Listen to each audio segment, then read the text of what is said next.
Hey guys, good morning. So today is Thursday and hindi pa ako nakapagsimula ng araw ko. Actually, nakapag-breakfast na ako. And by the way, today is November 11. So alam nyo na guys, 11 ngayon. So maraming busy ngayon na nag-online shopping sa Lazada and Shopee.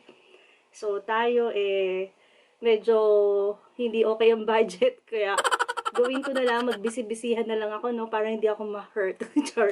So, ayun na nga, no? Ito kasi, I decided na magkaroon ng rearrangement dito sa aking office area or work area ko. Yung vanity, di ba kung matatandaan nyo guys, wala na akong vanity area dito sa bahay kasi tinago ko lahat ng makeup ko. Tapos, dalawang beses na rin ako nag-declutter. But, alam nyo yun, parang nung kahagabi, nag-check ako nung makeup bag ko. Ang dami ko pa rin talagang makeup, guys. And parang ang sakit lang talaga na hindi ko na sila nagagamit because I don't have any gig, ganyan. And hindi naman din ako pala makeup talaga. Sabi ko, gagawa ulit ako ng mini vanity area dito sa bahay. Pero hindi na ako kukuha ng space dito kasi nga, ayan, hindi pa tayo tapos maglinis, ang kalat pa. Kasi nga, maliit na yung space dito sa bahay dahil gumawa ko ng live selling area ko. So, kailangan kumuha ko ng space dito sa office area or work area ko para sa aking vanity area. So, ang gagawin natin ngayon, i-rearrange natin itong aking work area para malagay ko yung aking vanity area dito sa space na to. So, pakita ko sa inyo guys. Wait lang. So, ayan guys, di ba ito yung itsura ng aking work area. Ayan.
Guys, so ayan, tapos na nating ayusin itong ating vanity area. Grabe, natutuwa ako kasi kahit paano nakagawa ko ng mini vanity area ko dito sa tabi ng working area ko. So, ayan. So, bigyan ko lang kayo ng mabilisang tour kung ano yung mga ginawa ko. So, 'di ba ito, nandito yung mga libro. So, nandun na lahat sila.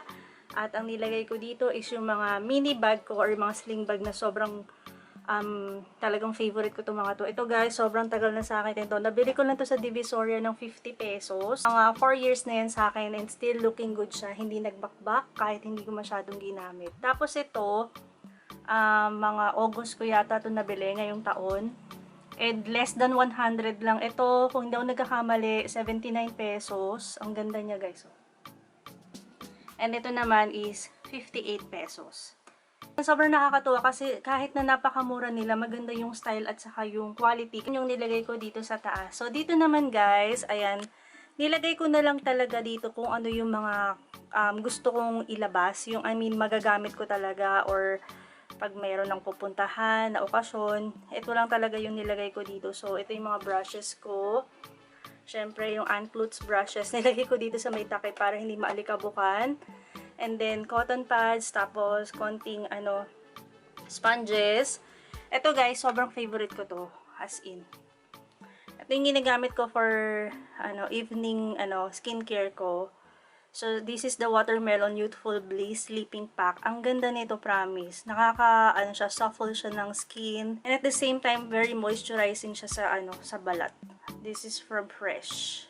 At tapos yung smell niya is watermelon na watermelon talaga. Ayan, try nyo yan guys. Kung daw nagkakamali, 100 plus lang yan. Tapos yan, ito yung mga makeup na usually na ginagamit ko. Tapos ito yung setting spray kay Mama Ann. Talaga yung nilabas ko para at least hindi siya crowded at saka hindi cluttered tingnan. Ayan. Tapos dito, ayan, itong vanity na to guys, matagal na sa akin yan. Free lang yan nung umattend ako ng isang makeup seminar, parang ganon. Makeup workshop, sorry. Makeup workshop. Kasama siya dun sa binayaran ko na, kung hindi ako nagkakamali, 2,500. So, ito yung inclusion dun, which is, para sa akin is worth it kasi natuto na ako. Tapos, meron pa akong vanity mirror, diba? So, ayan. 6 yung bulb niya.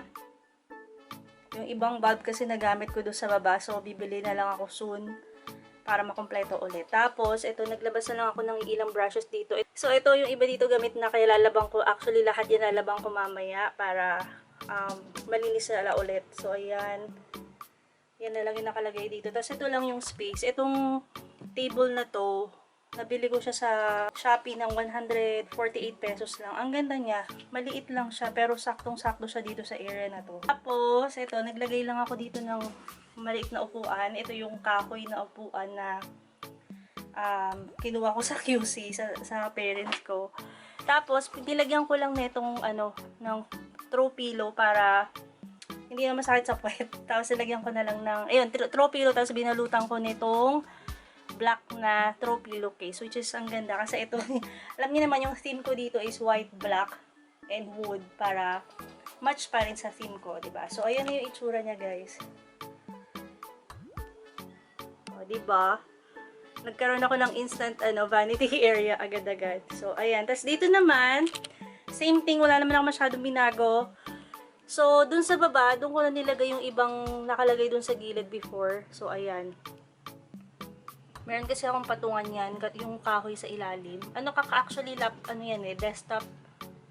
Ano ba tawag yan? Basta patungan siya ng desktop. So, hindi ako nakabili ng monitor kaya sabi ko okay na muna yan dyan. So, yan, dyan nakalagay yung mga iba kong gamit. Dito na nakalagay yung aking mga pagkain. Ayan, tinago ko na lang siya dito para at least mas safe, 'di ba? Sa mga insekto or kung ano man. So, safe na siya dyan. Yan. So, same thing pa rin yung nandito. Nilipat ko lang ito dyan. Same pa rin. Tapos, ayun.